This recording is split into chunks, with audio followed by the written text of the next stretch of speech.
Hi everybody, I humbly welcome you to the worst channel in the YouTube. I guarantee you this video will spoil your life. Me on my way to annoy my coworkers instead of being productive. நான் வேலைக்கு போகிறதுக்கான ஒரே மோட்டிவேஷனே அதான்.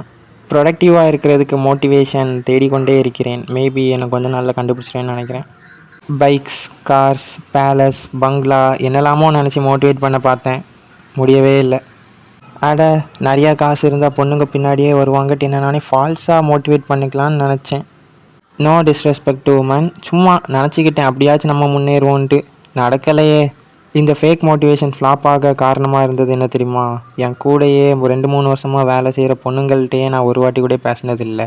இதில் எங்கிட்ட போய் காசு இருக்கிற ஒரே காரணத்தினால என் பின்னாடி வரப்போகிற பொண்ணுக்கிட்ட பேசி பழகி மேட்ரை முடிக்க ப்ராக்டிக்கலாக யோசிக்க ஆரம்பித்தது தப்பாக போயிடுச்சு. இல்லைனா மட்டும் பிடிங்கிருப்பேன் நாக்கும். Dubai is where sad rich people go. Happy rich people go to places like Hawaii and surf. Where do sad poor people go to work? எனக்கு ஒரு புண்டையும் விளங்கலை. இதாண்டா சேட் ரிச்சு ஹாப்பி ரிச்சு. என்ன மாதிரி லூசு கோதியெல்லாம் வெறுப்பேற்றுறதுக்காகவே இந்த மாதிரி வார்த்தையெல்லாம் கண்டுபிடிப்பீங்களோடா. எனக்கு துபாய்க்கும் போக வேண்டாம், ஹவாய்க்கும் போக வேண்டாம், ஏன் வேலைக்கு கூட போக வேண்டாம். ஆனால் நான் ரிச் ஆகணும். சேடு பணக்காரனாக இருந்தாலும் எனக்கு பிரச்சனை இல்லை. நான் காசு ரூபாவெல்லாம் சாப்பிட்டு செத்துக்கிறேன். நான் இந்த ஒன்றத்துக்காக அதை யூடியூப் வீடியோக்காக பேசுகிறதுக்கே 10 நிமிஷம் மோட்டிவேஷனல் வீடியோ பார்த்துட்டு வரேன். நான்லாம் தருவேன்னு நீங்கள் நினைக்கிறீங்க?